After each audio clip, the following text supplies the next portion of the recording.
নমস্কার, সবাইকে merry Christmas. আজ বড়দিন, তো তাই ভেবেছি আজকে একটা কেক বানাবো। বাড়িতেই যা আছে তাই দিয়েই বানাবো।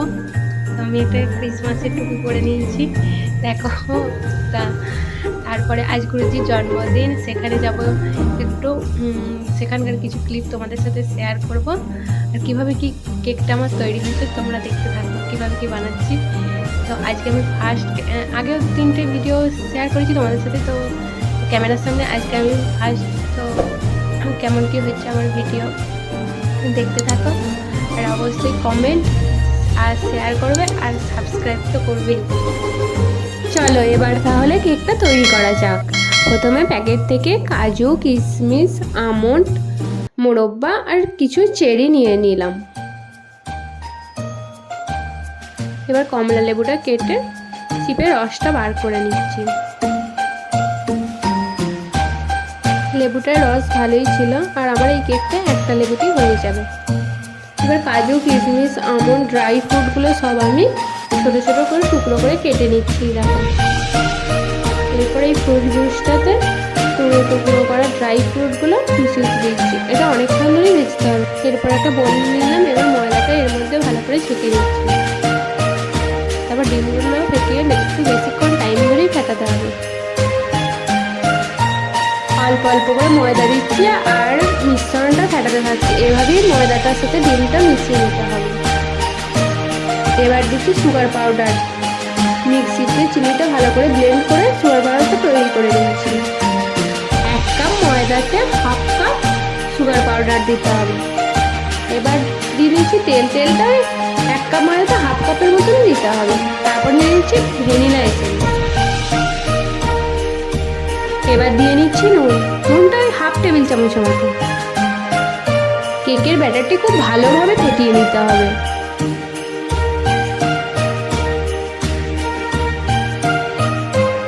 এবার দেবো দুধটা ভালো করে গরম করে ঠান্ডা করে নিয়েছি।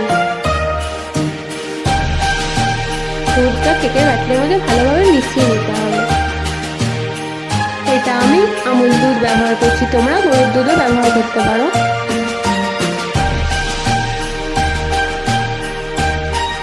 দেখো আমার এটা আর হয়েই এসছে। এবার এই থালাটা নিয়ে নিয়েছি। আমার তো বাড়িতে কেক মোল্ড নেই, তাই এই থালাটাতে কেকটা তৈরি করবো নিয়েছি। তো প্রথমে একটু ময়দা ছিটিয়ে নিয়েছি। এবার এই কাগজটাই থালাটার মাপ করে কেটে নিচ্ছি। তারপর তেল দিয়ে নিচ্ছি। এটা বাটার পেপারের মতো কাজ করবে। এতে কেকটা বেশ ভালোভাবে উঠে আসবে।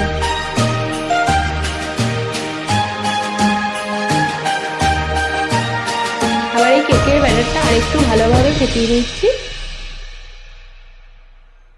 তারপর দিয়ে নিচ্ছি একটু বেকিং সোডা। ফ্রুট জুসে ভিজিয়ে রাখা ড্রাই ফ্রুটগুলো এবার এর মধ্যে দিয়ে দিচ্ছি। দিয়ে ভালো করে মিশিয়ে নিচ্ছি। তো ব্যাটারটা আমার কেক তৈরির জন্য রেডি। তো এতে দিয়ে দিচ্ছি থালাটার মধ্যে। এবার ওপর থেকে একটু ড্রাই ফ্রুটস দিয়ে সাজিয়ে নিচ্ছি। দেখো বালি দিয়ে আমি কড়াইটা একটু গরম করে নিয়েছি। এবার কেকটা তৈরি করতে বসিয়ে দিলাম। 30 মিনিট ওয়েট করেছি। কেকটা দেখো ভালোই ওপরটা ফুলে এসছে। এবার ওপর থেকে একটু বাটার দিয়ে নিচ্ছি, যদি কেকের ওপরটা ভালো সফট থাকে, তো বেশ বাটারের স্মেলটাও বেরোয়। চলো আরও কিছুক্ষণ ওয়েট করি। তো মাঝখানে আমি একবার এসে গ্যাসটা বন্ধ করে রেখে দিয়েছিলাম। এখন দেখো ঠান্ডা হয়ে গেছে। তো খুব সহজেই উঠে এলো কেকটা। আর কাগজটা খুলতে খুলতেই আমি তো খুব সুন্দর গন্ধ পাচ্ছি। চলো কেটে দেখাচ্ছি তোমাদেরকে। খুব সফট হয়েছে, এই দেখো। তোমরাও এইভাবে বানাতে পারো। আমার তো বেশ ভালো লেগেছে আর ভালো হয়েওছে। চলো ওপর দিকটাও তোমাদেরকে একটু কেটে দেখাই। এরপর চান করে তাড়াতাড়ি করে রেডি হয়ে চলে এলাম আশ্রমে। দেখো ফুল গাছগুলো কি সুন্দর হয়েছে সামনেটা। এগুলো সেই কাগজ ফুলের গাছ। চলো ভেতরে যাই আর তোমরাও দেখতে থাকো। এই দিকটা পদ্ম ফুল করেছে, মানে পদ্ম ফুল বসানো গাছ বসানো আছে। কত ভিড়, এরকম এই দিকটায় পদ্মফুল।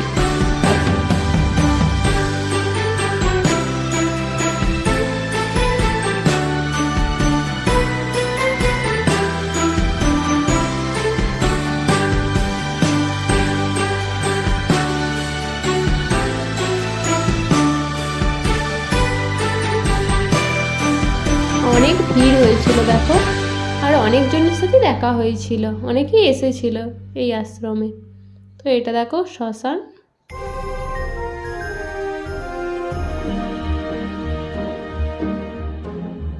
ফুলগুলো দেখো খুব সুন্দর দেখতে লাগছে, তাই এখানে একটু ভিডিও করে নিলাম ফুলগুলো।